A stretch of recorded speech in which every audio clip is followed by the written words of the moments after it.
Hey there, dark little creatures. Existential Greg here, and today we're exploring paranoia, mental illness, substance abuse, and a lot of other delightfully dark and deviant themes. Today's story is by Peter Frost David, and is called If You're Armed and at the Glenmont Metro, Please Shoot Me. Remember to hit those like and subscribe buttons, and let's get straight into some tasty new creepypasta for you. If you're armed and at the Glenmont Metro, please shoot me. Make it a headshot.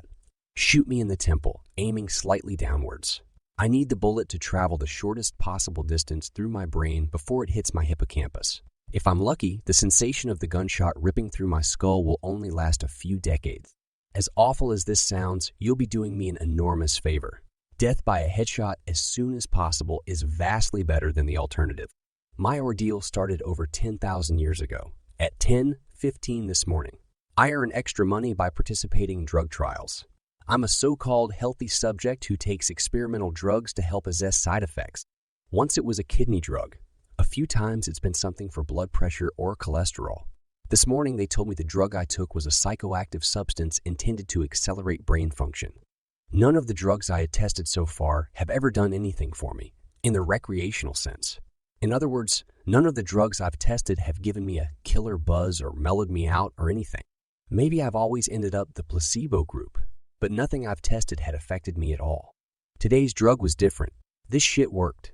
They gave me a pill at 10:15 and told me to hang out in the waiting room until they called me back for some tests. Only about 30 minutes, the research assistant told me.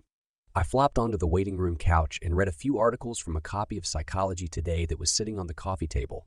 They hadn't called me back when I finished the Psychology Today, so I picked up a U.S. News and read it cover to cover. Then I read an old Scientific American. What was taking them so damn long? I sluggishly turned my head to look at the wall clock. It was only 10:23 a.m. I had read all 3 magazines in 8 minutes. I remember thinking this was going to be a long day. I was right.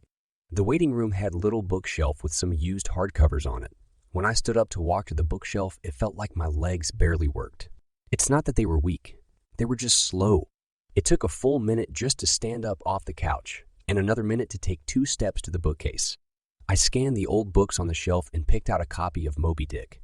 My arms had the same problems as my legs. Just reaching 1 foot in front of me to grab the book took a long time. I actually got bored just waiting for my hand to reach the spine of the book. I slogged back to the couch and collapsed onto it in a slow-motion fall that reminded me of the low-gravity hops of astronauts on the moon. I opened Moby Dick lowly and began reading. I started with Call Me Ishmael and got as far as Ahab throwing his pipe into the sea, which was all the way to friggin' chapter 30, before they called me back. "How are you feeling?" the research assistant asked me. "I feel slow," I said. "Actually, it's the other way around. Everything seems slow because you're so fast. But my legs, my arms, they're moving in slow motion.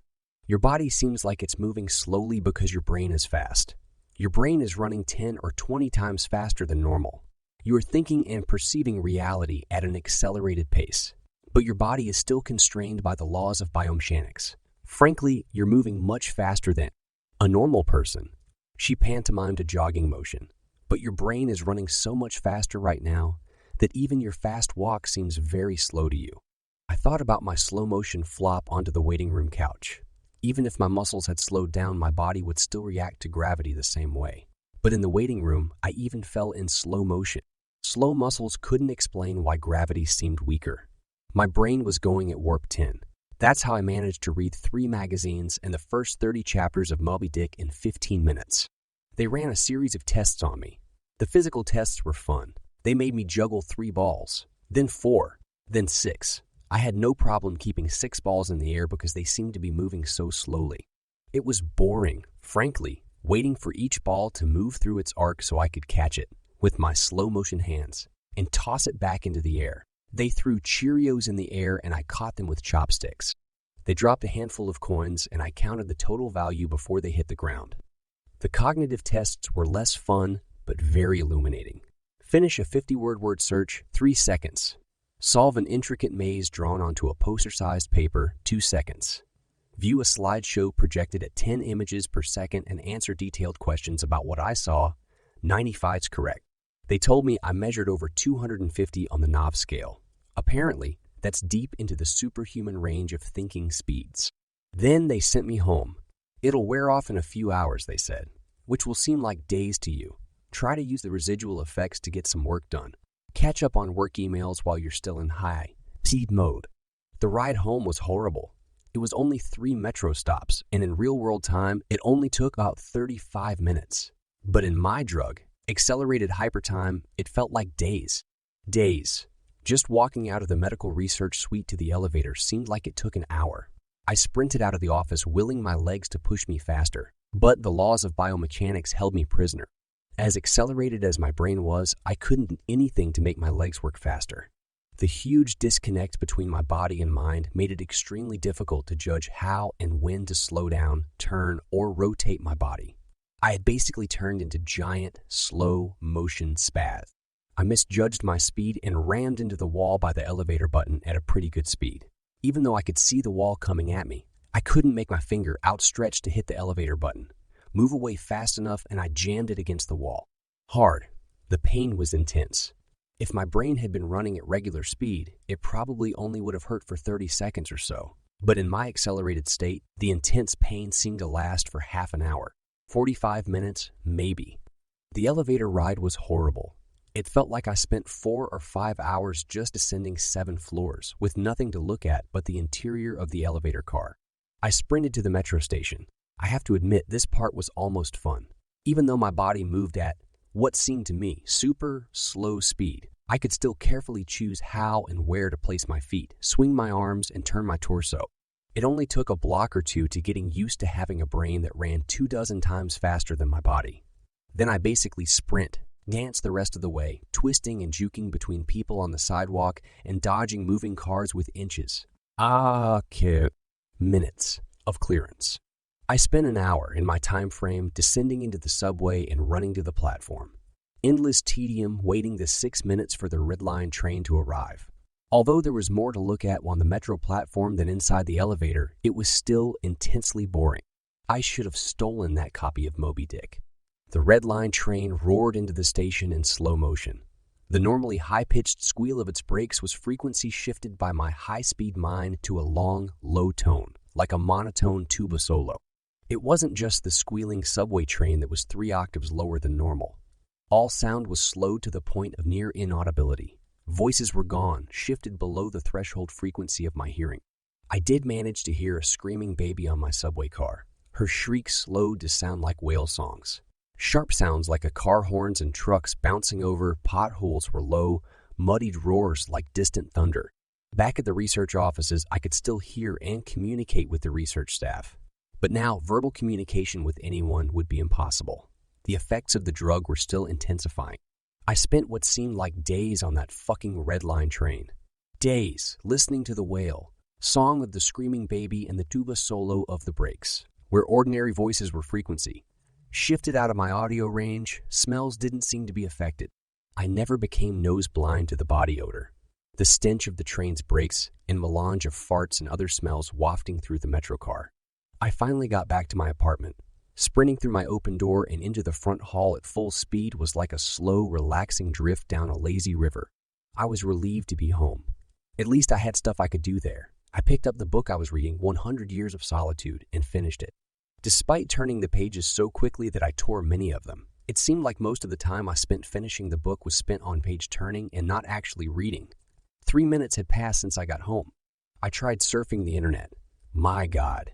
It takes a long time for computers to boot these days, but it was too frustratingly slow. Hours, seemingly, to load each new page in a fraction of a second to read it. 100 articles in my news feed, read in just 3 more minutes done. I dipped into my pile of yet to be-read books and finished 2 more. 4 more minutes had passed. I decided to try to sleep off the remaining effects of the drug. Unfortunately, whatever part of my mind is responsible for perception, the part that's been accelerated to hyperspeeds by the drug isn't the same as the part that governs sleep. Despite being awake for what I perceived as days, my physical brain still thought it was 1:25 p.m. It was not ready for sleep. Nevertheless, I tried to sleep. I walked to my bedroom, a slow 45-minute drift through my apartment, and flung myself into bed, lazily falling like a feather onto the mattress. I closed my eyes and lay there for hours and hours, 10 minutes of reality time, before giving up. Sleep would not come. I was facing what was going to feel like days or maybe even weeks of being trapped in a slow-motion prison. So I took an Ambien. The sensation of the pill and the splash of water I used to swallow it, sliding my throat, was sickening. A lump that blocked my breathing, moving like a slug down my esophagus. I read a book. 10 minutes had passed. I read another. 18 minutes since I took the Ambien. I threw the book across the room in disgust at my situation. The book slowly pirouetted and spun through the air like a leaf blowing in a breeze. It hit the wall with a long, faint rumble. The only sound I had for what seemed like hours, then drifted to the floor like a flop sinking in a swimming pool. The force of gravity hadn't changed since I took the pill. The laws of physics were the same. It was just my perception of time that had gone wackadoo. This meant I could use the speed things seemed to fall as a way of judging the effects of the drug. Based on how long it took the book to drift to the floor, I estimated the effects of the drug were still intensifying. I read a magazine. I turned on the television. I clearly saw each frame of video like I was watching a slideshow. Frustrated, I turned the television off. I read some more. The first 2 books of Churchill's A History of the English. Speaking Peoples. Not exactly a light read. Frankly, I hated it. But given the hours of tedium it would take to go get another book off my bookshelf, just sitting on the couch and reading Churchill was better, or at least less worse. It had now been 35 minutes since I took the Ambien. I lay down on the couch and closed my eyes. Time passed. I inhaled. An hours-long process. Time passed. I exhaled for more hours. Sleep would not come. I needed a new plan. I decided to go back to the offices where they gave me the drug. Maybe they would have something that could counteract its effects, or at least something to knock me out until it wore off. I exited my apartment as fast as possible, taking hours in my time. Framed to do so, I didn't even bother locking the door. It would have taken too long. Down the stairs. It's faster than the elevator if you run. Through the lobby, out the front door, and onto the street. These few things felt like a long day at the office. Sprinting down the street, dancing and weaving between pedestrians with what must have looked to them superhuman dexterity. Down the first flight of stairs at the Metro. Across the landing. Another hour. Then on to the second flight of stairs. That's when the Ambien hit me. The Ambien didn't make me sleepy. Not at all. Instead, it must have had a severe cross-reaction with the experimental drug I took this morning. I was bounding down the second flight of stairs, moving in slow motion, but still making perceptible progress. Then, wham! Everything stopped. The dull roar of the street and metro noise ceased, replaced by the most perfect silence I've ever experienced. My downwards motion seemed to completely freeze. Before the Ambien kicked in, my perception of time was maybe a few hundred times slower than real time. After the Ambien took effect, time moved thousands of times slower. Every second seemed like days to me. Even just moving my eyes to focus on a new point was like an impossibly slow scroll across my visual field. Over the course of the afternoon, I learned how to walk, run, and jump when my mind ran hundreds of times faster than my body. But with another 4 or 5 orders of magnitude of slowdown caused by the Ambien, body control was almost impossible. I fell on the stairs. Even though I was all but frozen in mid-step, controlling my muscles was impossible. I commanded my foot forwards for hours, then backwards for hours more when it seemed like I would miss the next step. Hours attempting to adjust the angle of my ankle, then readjusting when it felt wrong. Despite these efforts, I rolled my ankle on the next step. The pain wasn't at all mitigated by the slowness. Hours of increasing strain on my bent ankle. The nerve signals that send pain into the brain must work differently than the nerves in my ear. Sonic energy was spread out over time, diluted until it was imperceptible. Pain flowed into my brain undiluted by the change in my perception of time. Hours and hours of increasing weight on my turned ankle turned into hours of increasing pain upon increasing pain. I pitched forwards, my high-speed mind completely unable to control my low-speed body. I drifted downwards for days, managing to rotate my torso enough to keep my head from impacting the ground first. I eventually landed on my right shoulder. At first, the impact wasn't even noticeable. Then I felt a slight pressure in my shoulder as it came in contact with the ground. The pressure grew, bringing increasing pain for hour upon hour. My shoulder finally gave out, popping out of its socket with an endless, sickening tug. I came to a stop days later, crumpled onto the ground, staring at the ceiling. The pain in my shoulder still screaming with the intensity of a fresh, violent injury. I had plenty of time to think during that fall. If every second seemed like days to me, then each minute of real, world time would be like years. Even if the drug cleared out of my system in the next 2 or 3 hours, this nightmare would seem to last centuries. By the time I hit the ground, I had a plan. I would somehow get to the platform and throw myself in front of a train. I twisted onto my hands and knees, days of my dislocated shoulder crying for relief. I misjudged my rotation and rolled onto my back. I tried again, collapsing onto my face as I tried to figure out how to control a body that moved slower than grass grew. Weeks of effort were finally rewarded with success. I stabilized on my hands and knees. If just getting on all fours was this difficult, I figured that walking or running was completely out of the question. So I crawled. I crawled through the metro tunnel. The dumb looks on the faces in the crowd lingered on me for weeks. I crawled under the turnstile and onto the escalator. The escalator spilled the rush hour crowd onto the platform at the same speed a glacier spills ice into the sea. I looked out over the crowded platform during my interminable downward ride. The train status sign said the next train wouldn't arrive for 20 minutes. 20 minutes was like a year to me. I'd have to spend a year on the metro platform waiting to die. I crawled off the escalator, enduring days of stupid expressions on the commuters' faces. I crawled a few feet to a concrete bench and curled up next to it, trying to find a position to lessen the pain in my shoulder. Then my problem with time got worse, impossibly worse. The massive slowdown on the stairs was just the beginning of the interaction between the experimental drug and Ambien. It fully hit me while I was curled up by the bench. I blinked. Years of darkness followed. Sound was already gone, and with my blink, sight was gone as well. All that existed was the pain from my fall.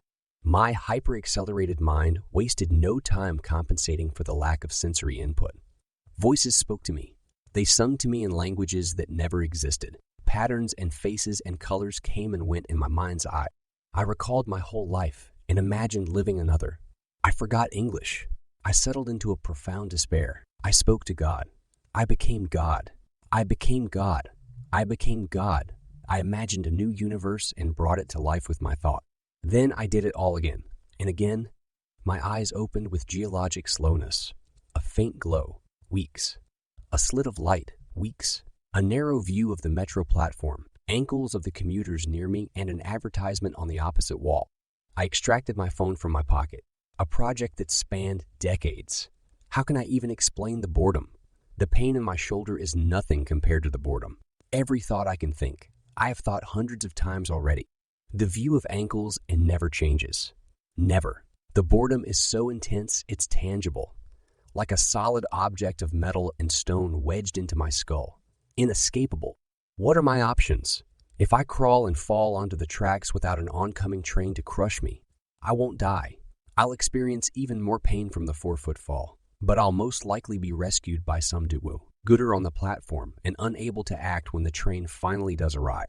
My suffering in that scenario will be endless. So I wait for the train, so I can throw myself under it. When it finally hits me, I will experience the pain of being ripped to pieces for centuries until finally, the light of life leaves my brain and my experience in. I've lived hundreds of lifespans at the foot of this bench. I am far older in spirit than any human who has ever lived. Most of my life experience has been a snapshot of pain huddled on the floor of a subway platform with an unchanging view of ankles, and this post is my plan B, my Hail Mary, my long shot. I've spent lifetimes typing and posting this message in the hope that someone will read it and become convinced that my suffering must end. Someone on this platform right now. Someone who will find the man curled under the bench, the man who crawled down the escalator, and kill him as swiftly as possible. A bullet to the temple. If you're armed and at the Glenmont Metro, please shoot me. Now that was a dark one indeed. I hope you enjoyed that dark little slice of life. Remember to hit that like button, and if you want to support the channel and hear more creepy content like this, the subscribe button too. If you happen to be a crypto trader, then you can always support us by using our affiliate link to open a Bybit account. There are all kinds of rewarding sign-up bonuses. But more importantly, it is the platform I trade on personally, and after using it, you will see why. Sleep tight, you dark little creature.